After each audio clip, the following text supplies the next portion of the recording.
I love fat love. Diabetes, diabetes, diabetes. Fat love isn't just any kind of love. It's bigger and deeper Diabetes, diabetes. and fuller. It's selfless and true. Thank you, Wilford. Diabetes, diabetes, diabetes. It's against all odds. Diabetes, diabetes. It's real and honest. It's transparent and even at times exposing. Diabetes.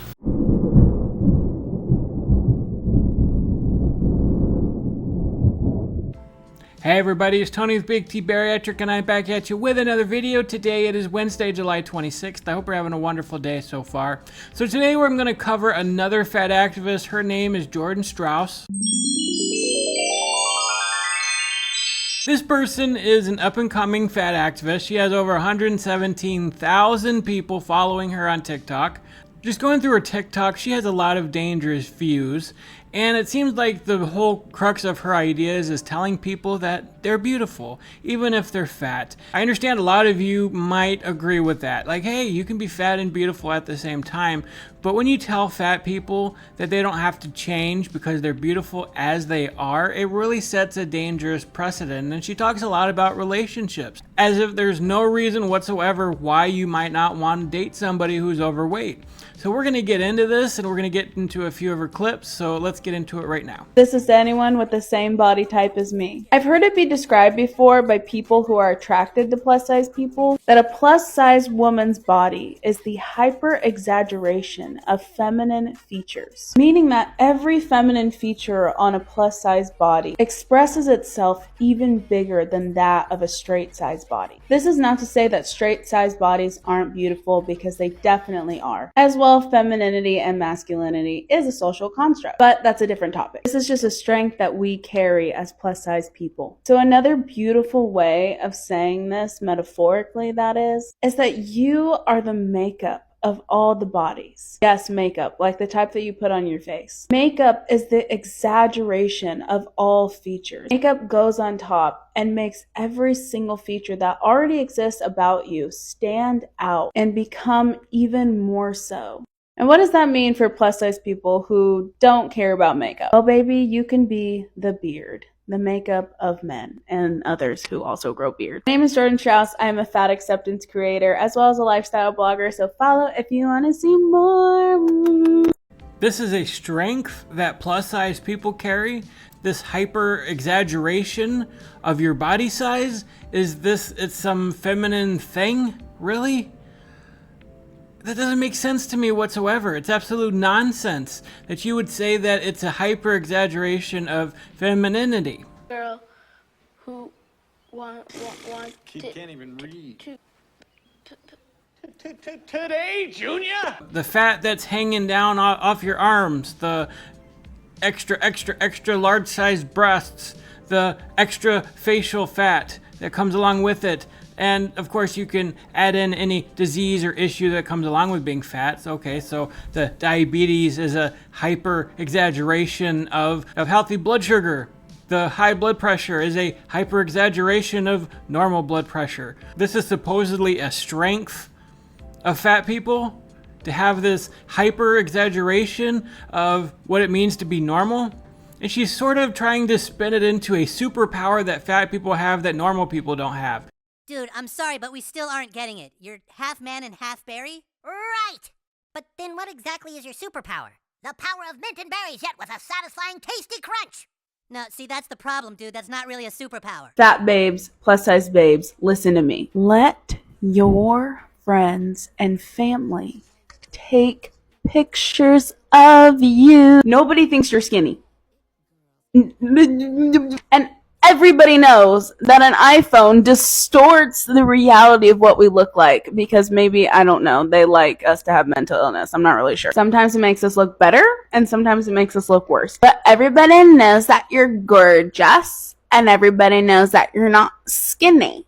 And so in a few years, when you're not in any of the photos, you're going to be like, what the heck? How come I'm not in any of the photos? And then you're going to see yourself at that time and you're going to be like, I was so pretty. Why was I so mean to myself? And if you did get in the photos, you would be really happy you had them. From this day forward, let people take pictures of you. That is a command. Thank you. oh, so it's the iPhone or it's the Galaxy or whatever type of phone you have that's making you look fat. It's totally the phone. It's totally the camera that adds however many pounds to your body, and it adds to your mental illness. So the people who are staring at their camera all day long, taking selfies and adding all these ridiculous features and whatever stuff they do to make their photos look better, like, yeah, okay, I can understand how that can add to some kind of mental illness. Everybody's trying to be more beautiful, and it's a vain thing, something that I don't really buy into. But to try to make it out to be it's the phone's fault that you look fat and it's a bid to add in some kind of mental illness to you, I don't get that.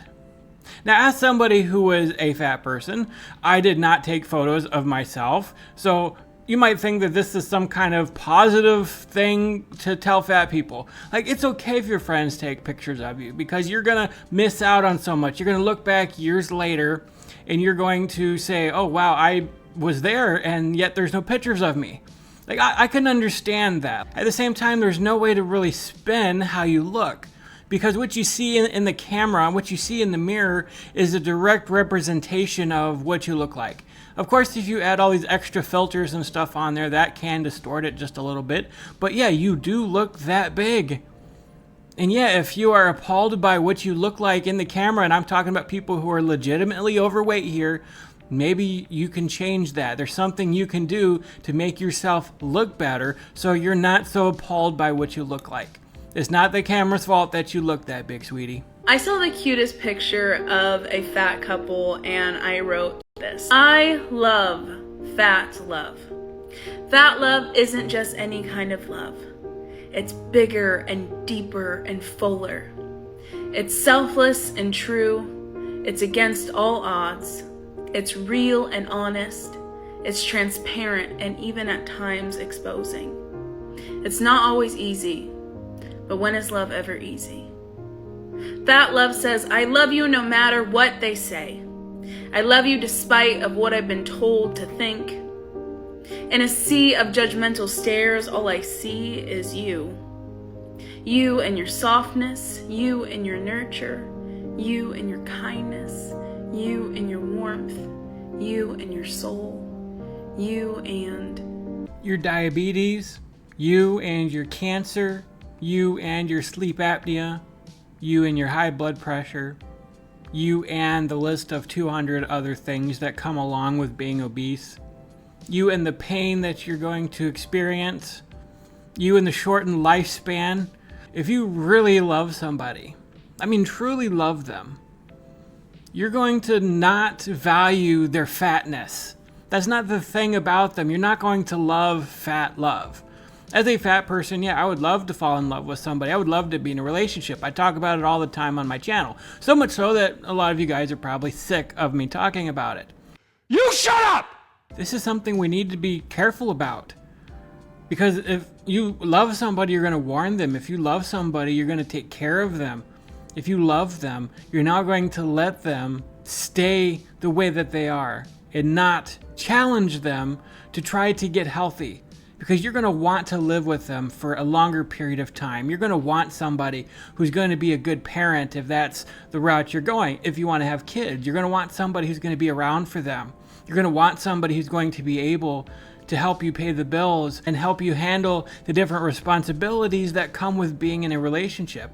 Admiring a fat relationship because there's fat there, it's absolute nonsense. I want to say this is 100% true. Men who are secure in themselves are not making their decisions based off of appearance alone. Secure people are attracted to secure people, period, the end. If a guy does not like you because you are fat, as much as it hurts, trust me, let him go. You are not missing out on anything except for a very shallow, insecure man that will be shallow and insecure in every aspect of his life. I already know there's going to be some people that are saying, aren't people allowed to have preferences? And to that I say absolutely, as long as your preferences are out of a healthy place and not out of a judgmental, brainwashed, systematic, fat phobic place in your heart that's deeply, deeply ingrained. You know? In reality, the fatness proves is that there is a lack of security. You're not secure in yourself. You have a lot of insecurities, which is why you're reaching out to food in the first place. No, you shouldn't choose somebody whose number one thing is appearance. Appearances fade over time. So yeah, I mean, just choosing somebody solely based upon how they look is not a good option. Like if you're looking for a relationship with somebody, you want somebody who has a secure future, for example. You're going to want somebody who is going to live a long time, who's going to be a good parent, who's going to help out. Like all those are things that you're going to value in a relationship. I just talked about it all. I'm not going to go down the list again. I don't see where it's a major issue to want those things in a relationship. Again, you're trying to tell people to overlook the fatness, overlook the issues with the fatness, overlook the shortened lifespan and all the other consequences that come with obesity. Like, that is not a smart thing to do. So if I see somebody who's overweight and they're not doing anything about it and they're joining this fat acceptance movement, and they're saying, oh, there's nothing wrong with being fat, I'm beautiful and all this other stuff, I don't need to change, and anybody who's going to want me to change is just a fatphobic bigot and all this other nonsense, well, yeah, I don't want to date that person. I will date somebody who's overweight, but they need to be on the same journey I am. And even then, I might not, because it's like, what happens when two people who have an addiction to food get together? Like, I'm in my own recovery, and if you're in your own recovery, the odds of us being in recovery and working this out together are not very good. The odds are greater that we're both going to relapse together because we both have the same addiction. I would absolutely not expect somebody to date me because I'm fat or not fat. There are people who do find me attractive. But I can also understand that people would not want to date me right now for the variety of reasons that I listed, and I don't think that's a bad thing. It's important for me to be able to be a good father, a good husband, a good provider in ways that I couldn't be when I was heavier.